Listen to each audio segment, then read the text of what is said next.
Alright everybody, hello and welcome as always. I am Sean, this is In The Mix as we continue our Isle of Man series, episode 86. Happy new week, happy new Monday. If you're watching this in a playlist, happy whatever the day it is that you happen to be watching it.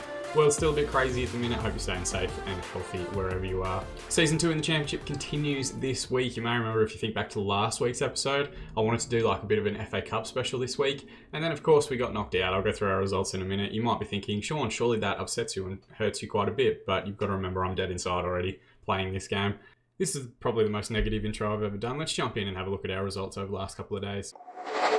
So, as you guys can see, we're currently sitting in 8th. 28 games played, 14 wins, 3 draws, and 11 defeats in that time. It's not terrible. I think last episode we had a 0 goal difference. We're up to +4 now, which is great. We're on 45 points, and we're within striking distance of the playoff positions, which I think is going to be like our revised second half of the season target. I know we said like a top 10 finish was really the goal at the start of the year, but if we're this close and we're like within striking distance, I really want to go after it a little bit. We do have a game in hand on a couple of the other teams as well, which could see us leapfrog a few different sides into the top 6, which would be a fantastic way to finish the episode. We will play that catch-up game today. First up, we've got Wigan, who I think beat us last time we played them. We'll check that result shortly. And then we've also got Sheffield United in that midweek catch-up game.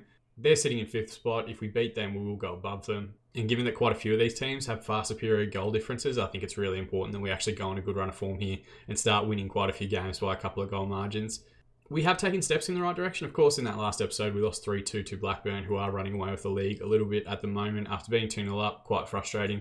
And then a 0-0 draw against a very good Fulham side, who are also challenging for playoff football. We then lost 2-1 to Plymouth. You would think I probably rotated the squad. I didn't. I played pretty much a full-strength lineup. We just couldn't hit the back of the net, is the honest answer. We had 100 chances and just couldn't find the finishes. I think they had 3 highlights and scored from 2 of them. One from a deep free kick, one from a corner. We did manage to turn it around a little bit as far as the league form's concerned. Our 3-1 win over Crystal Palace away was an excellent performance from everybody. And then probably our best performance of the season, a 3-0 win at home to Stoke. Abubakar Kamara and Luciano Ramirez getting the goals in that one. Remember those names because they've been fantastic for us over the last month or so. We then lost 1-0 to West Brom. It's hard to be upset about that one. West Brom are very, very good and have been for a couple of years. I think they beat us earlier on in the season as well. No, that was the first time we played them. So it felt like they beat us convincingly last season as well from memory. Morgan Rogers, who's a very, very good player if you're looking to pick up like a high quality League One championship level striker in your own saves, or number 10, you can play there as well. He's very, very good. As far as the squad's concerned, you'll see it's a little bit smaller a group. I have put some of the guys down into the under-23s with a view that we'll loan them out during the last couple of days of the January transfer window. If they don't get loan signings come in and pick them up, I'll put them back into the first team squad. It's more just trying to get them exposure and keep them happy. Like we've had Ashley Barry getting upset with his playing time. Justice Fushbauer is upset with his playing time. And then a couple of these other guys that we've been trying to send out on loan for about a year, they're not necessarily hitting the heights we need them to. In terms of current or potential ability, there's newer players on the market, so we might try and cash in if we get to the last couple of days of the transfer window and want to try and do some fundraising, or we might leave it till the end of the season. Shojay Mohamedillapur, one of our big signings in the last episode on Friday of last week, he still hasn't made his debut yet. He's been away with the Iranian under-23 side of the under-23 Asian Nations Cup. I think he gets back just in time for the game against Sheffield. So if he comes back and he's relatively fit, we might give you guys a debut to see him in this episode as well. Of course, the first ball-playing defender that we've really had in the series. I want to see how he gets on. He does want us to try and bring a friend in. Now, I thought, being both of the same nationality, Mohammed Hosseini already being here would kind of please that. And it doesn't look like there's anyone really in Iran that's going to be the level that we need them to be. So we'll see what happens with that. He might get upset, but shit happens. And then Chris Granger also expects to be sold if we get a bid of 500k. No one has come in and bid that yet. So far, we're safe. More than enough from me, though. Let's jump forward and have a look at the 2 lineups for the Wigan match. Right, we are of course playing with Kubis in goal, Escobar and Garasinger as the central defensive partnership. Hernandez at left wing back. He's been good since he came into the side, returning from his loan in Venezuela.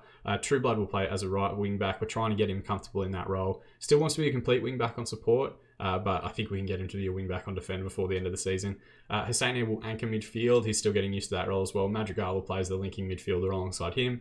Benitez at the 10, Ramirez at the left wing, Petrovic on the right, and Kamara up top, who has been absolutely fantastic. I think if he scores in the next, like in these games, he's probably going to jump ahead and become our leading scorer for the season, which is crazy given that he's been in the team for less than a month. Looking at Wigan, it's a very flat 4-4-2. They've got a debutant of their own, Radulovic up the top here, who they picked up from Cadiz over in Spain. He looks solid. Nothing spectacular in his technique, but some of his physical traits are okay. 30-year-old Spaniard pressing forward, which is a difficult role to actually get in this transfer market. I haven't been able to find anyone that we could bring in. Connor Coventry from West Ham is their star player so far for the season. A decent-looking attacking central midfielder, but again, solid, not spectacular. At 29 years of age, you'd expect he's playing pretty much at his peak at the moment. Malumbi wears the captain's armband for them, 30-year-old box-to-box midfielder and full Irish international, who I think starts this database at Millwall, judging by the face pack there. He's played with Brighton, he's played with Wigan, so he's probably got a little bit of Premier League experience when he was younger, but been at Wigan now for a good few seasons. There is one guy I'll highlight because he scores against me every time we play Wigan. We've played Wigan in League One, we've played them in the Championship, and this guy, Aidan Bingold, 21 years of age, came through the Woking Academy before playing for Wigan now. Just consistently scores against me. He's such a pain in the arse. Sometimes they play him deeper, sometimes they play him at a 10. It's something of frustration. We'll keep an eye on him if he comes off the bench late in the game. Assertively, I'm going to say, I know a lot of you have been keen to avenge what happened last time we played West Ham. I think they beat us 2-1 at home, and hopefully we can get a good response and get our 3 points back to carry on a good start to this week. And look, I'm not going to jinx anything, but if we get 6 points in this episode, that would set us up nicely for the run home. First highlight of the game, Benitez with a wide free kick after 23 minutes, and it's Kamara, 4th goal of the season for him. I think if he gets another one, he maybe draws level with Ramirez in the league, which is just, one, it's a terrible indictment of how poorly De Vargas and Raphael played in the first half of the season, but two, it's a big rap for the signing. We just needed like a striker that's going to finish the opportunities we create. We've always created chances, we just haven't necessarily fulfilled them or found the finish as well as we need to. Balling behind there from Madrigal is Paul. It's a long ball forward. Greisinger wins it back. Madrigal will reset out to Hernandez on the left wing here. We've got a 2v1 on the left if we move this quick enough. So he goes back to Escobar. Now to Benitez. Now Hernandez again. Forward for Ramirez, who's got the pace to beat a man. Can he wrap his foot around it? Towards Benitez. It's pinballing around. Kamara gets the strike and then they manage to scramble it away. As far as highlights are concerned, it's been all us so far, but we do have a goal kick where we're resetting here. Greisinger plays out right to Trueblood. Works it inside to Benitez. Last little reverse pass there was on for Madrigal, but he doesn't find it. Husseini, Madrigal again. Out left now to Ramirez. Can he get in the box and wrap his foot around it? It's a poor cross. It's closed down by Willis, who then plays the ball up the line, giving us back possession. Back to Benitez. Now Hernandez again. Square ball to Husseini at the base of midfield. Hernandez forward to Ramirez, who can turn the man. Instead he plays it back to Hernandez on the overlapping run. Deep ball in. Knocked down by Kamara. Knocked down by Petrovic. And Kamara gets his 2nd goal of the game and 5th of the season. I think that makes him, so far, our leading scorer in the league, which is absolutely mind-boggling. I think Ramirez has about 7 or 8 goals, but some of those are in cup competitions. Hernandez, great deep ball in. Petrovic uses that 193cm frame, knocks it down, smashes it back, basking up Kamara. That is kind of a weird one. I don't think I pointed it out when we did like our introduction of him in the last episode. 193 centimeters for a right winger is massive. I don't think I've seen anyone playing on a wing that's quite at that height. We've got 10 minutes remaining in the half. We're going to use our demand more shout, and everyone seems to have responded positively except Madrigal, but he's looked busy in the highlights, so hopefully he'll continue. Through the first half now, we've had 9 shots, 4 on target, 67% of the ball. They're yet to have a shot on target, and Abubakar Kamara is on a hat-trick. Assertively, I'm going to say very pleased with the performance. Let's keep it going, just to hopefully have them continue and play the same first or second half that they did in the first half. It's always a bit tough in Football Manager. You don't want to use that don't get complacent shout, because it just seems to destroy people's morale and confidence. Ball forward here from a goal kick for Wigan. Ramirez nearly wins it back. Ball forward to Radulovic. Escobar recovers possession. Long ball over the top, wasn't quite on. Possession back with Wigan now. We're back to Drosh, all the way back to Bosworth in goal, pretty much back to where we started. We are getting towards the hour mark. We'll have a look at subs probably after this highlight. Hernandez is going to do well to get here and recover possession. Goes all the way back to Kubas. Now, I wish there was a way for me to put like an individual instruction in that if he gets it from the right, he looks towards the left, or if he gets it from the left, he looks towards the right. As I've said that, Kamara's gone in behind and missed a chance to get his hat-trick. We'll let this corner play out. Ramirez will try to wrap his foot around it. Goes near post towards Greisinger, who did get something on it, but then it's hacked away. Oh, Greisinger hit it with his arm. Right, let's look at these subs. Who is struggling most for form, fitness, whatever else? Fitness is pretty good. Form's not as straightforward. Ramirez has played well, I thought. Maybe we'll take Escobar off, give Tyrone Taylor some time just to rotate, keep everyone fresh and fit.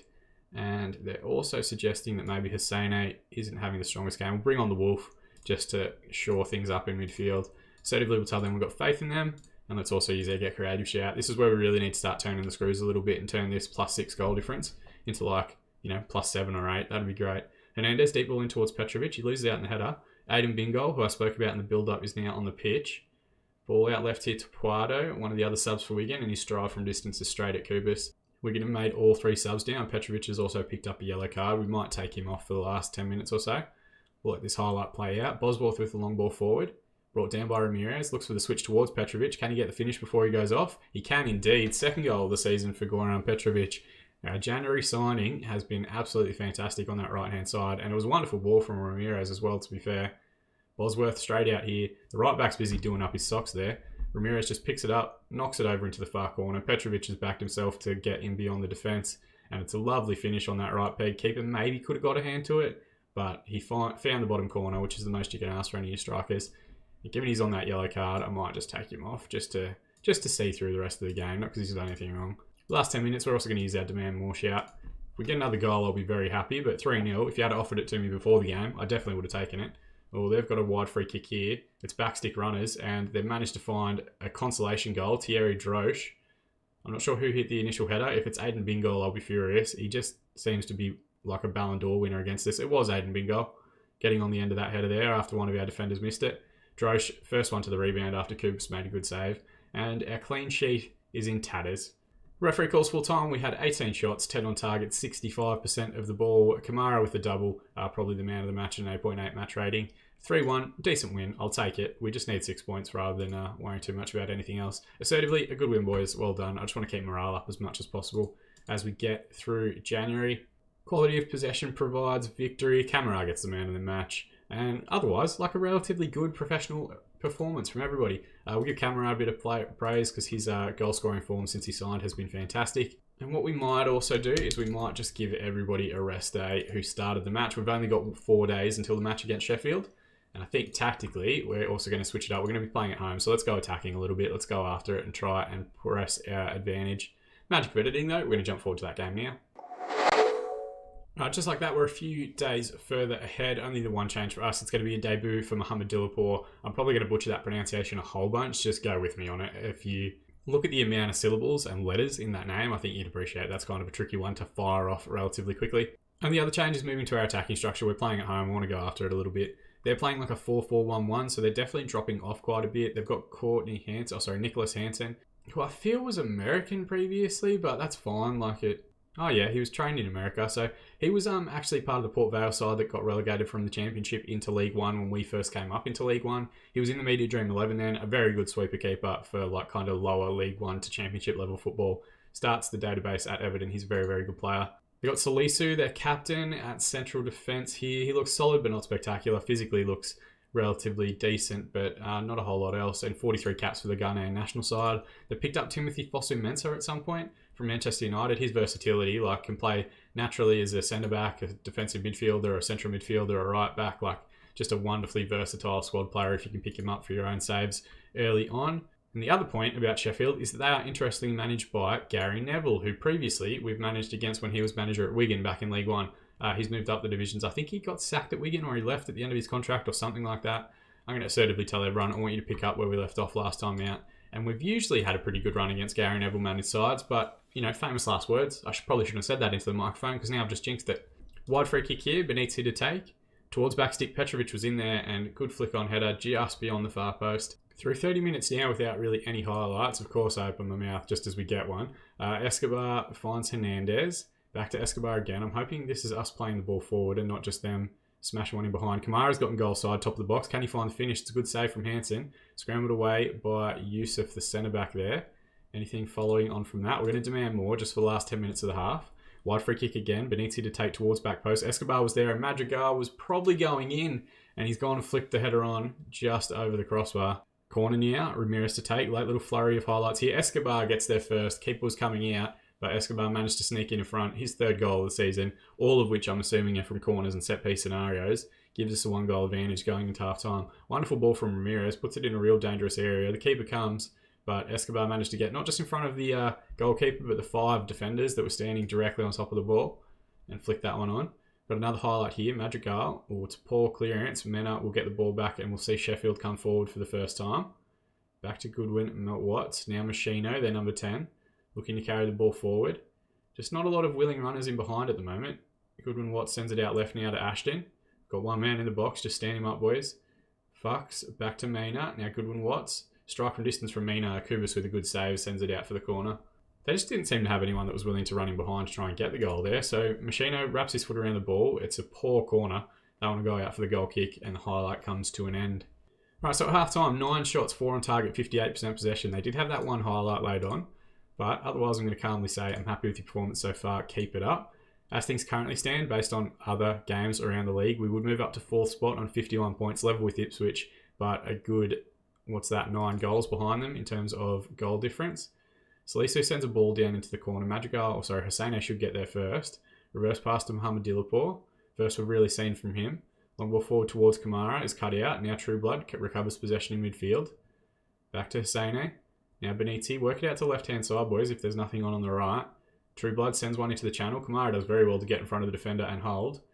Ball towards the back stick isn't a great effort. And Sheffield recover possession. Mina to Goodwin Watts. Now left to Ashton. This is a similar side to where they created their first highlight from. Fucks, ball out wide right to McGowan. Deep ball to Vizu, back stick, and Kubis with an excellent save. Manages to keep us in that one. Just a very slow defensive line there. They could have dropped at the same pace the striker did. Machino will take the corner. It's a poor one. Yusuf will try and keep the ball in, and he can only run it out for a throw-in. Machino, wide free kick now. You can feel Sheffield coming back into it a little bit. That flick-on header just past the far post. All right, let's make our subs here. Let's drop back to positive, which is still relatively attacking, I should remind myself. Kamara's had a poor game, but I'm going to leave him out there. They're suggesting Trueblood hasn't played well either, or Benitzi. Bugger it, let's make all the subs. So Dorber will come on. We'll play him as a fullback on attack. He can't quite play it right back, but I don't have another one on the bench with Fushbauer looking to go out on loan. De Vargas as an advanced forward. Yeah, we'll give that a whirl, and Wademan can play as an advanced playmaker already. Passionately, I have faith in you guys. Probably risky to try and turn the tide, making 3 subs with 30 minutes remaining, but I want to get a victory here. And I think in the second half, we've already just started inviting a little bit too much pressure on ourselves. Goal kick now, Kubis to take. Mohamed Dilapur, done well so far on debut. Wademan looks to send it out left. Fosu Mensah with the header away, and Sheffield recover possession. Sent out left here to Ashton, who's been a consistent outlet for them on this left-hand side. Brian now. Is that Kean Brian? I'm thinking it might be. Ball's knocked down in midfield. Garcia with the ball over the top, and Yefimov has found the finish. 15th goal of the season for him. I can't say it hasn't been coming. They've looked all right here in the second half. Maybe we switch back to attacking, and maybe I'll use a get creative shout. Throwing on the left-hand side. It's running through Ashton again. Salisu, long ball over the top to Yefimov. Knocks it down for Machino. Goodwin Watts to Yefimov. Just stand him up, boys. Fosu Mensah's gotten forward and found McGowan. It was definitely going wide, but Kubis has given away the corner. Not complaining. Kubis has been magnificent for us this season. Just a weird decision to make. Good header away from Hosseini. Back to Machino, the corner taker again. And it's closed down. It'll be another corner to for Machino to take. Definitely turning the screws. The highlight comes to an end. Thrown on the right-hand side. Ashton finds Machino. It's been all Sheffield United in the second half here. McGowan's managed to hit the crossbar before Yefimov dribbles it out for the goal kick. All right, when are we going to be able to use our next shout? We're going to use our demand more just for the last couple of minutes here. 4 minutes to be added on. We probably should have gotten 3 points in this one. We're through the 4 minutes now, and the referee calls full time. 13 shots, 7 on target for both sides. We had 52% possession. They had 48. And it was a tale of 2 halves, really. I thought we were all over them in the first half. In the second half, they really applied some pressure. Calmly, far from pleased. Let's go with that, and everyone seems fired up. From a winning position at home, we shouldn't really be conceding that many chances. It does see us move into the top 6, so I shouldn't complain. We're into the playoff positions. 30 games played, 15 wins, 4 draws, 11 defeats in that time. 49 points and a +6 goal difference. It does see Sheffield move up to 51 points. Still within striking distance, I guess, of Blackburn and Aston Villa, the 2 sides that are kind of running away with the automatic promotion spots. But really, if we want to get to playoff football and finish this week in playoff contention or going through the playoffs, we do need to be winning games like that one. Escobar gets a man of the match award. He did get the goal, 7.9 rating. Mohamed Dilapur makes his debut. It would have been great to get a clean sheet on his debut, but that's fine. These things happen. And you guys won't see it, but we've only got a couple of days till the game against Barnsley, so let's also use a rest day again. Looking at our schedule, here's where my head is at. I'm going to jump forward to this game against Rochdale and Sheffield Wednesday, so we play 4 games off screen. We'll come back, do those. Rochdale down in 20th, Sheffield Wednesday in 15th, but they did beat us earlier on in the season, I'm pretty sure. And then that sets up a nice little run home in the last 10 games or so of the season. We'll either be trying to push to get into the playoffs, or the Friday episode will be bringing you the playoffs. So it would be like tomorrow's Tuesday, Millwall Birmingham was Wednesday, Cardiff Derby is Thursday, and hopefully a playoff game on Friday. If it's not looking like we're going to make it, I'll bring you some additional games in here. We'll see what we can't bring through. As always, guys, thank you for the continued feedback on this series. It has been fantastic. The support has been wonderful. The increase in subs has been wonderful. The increase in followers and Twitters has been fantastic. If you've watched even a minute of this series, I very much appreciate it. If you want to go that extra mile, you can drop a like on this video just to please that YouTube algorithm, get us higher in search results when people look for Football Manager content. Or alternatively, you can subscribe to the channel and be kept up to date on all our future videos as they continue to be released throughout the course of Football Manager 2020. And who knows when FM21's coming out. This could be going for a while yet. More than anything though, thank you so much for watching. I've been Sean and I'll see you all again in the mixer.